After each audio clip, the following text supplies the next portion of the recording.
Parehas nga pa tayo magluto ng itlog? Baka hindi.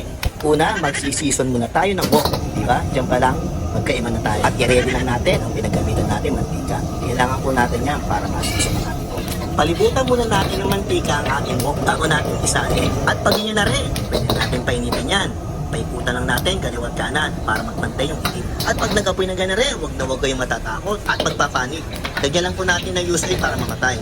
At na huwag nyo pong lalagyan ng tubig yan ha. Asabog po sa mukha nyo yan. Napakadelikado yan.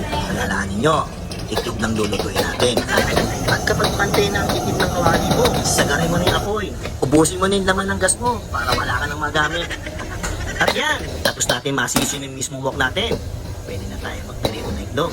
O diba? Bago tayo mapagpirito ng itlog, kailangan pa natin magsiso ng wok. Diba? Lupet.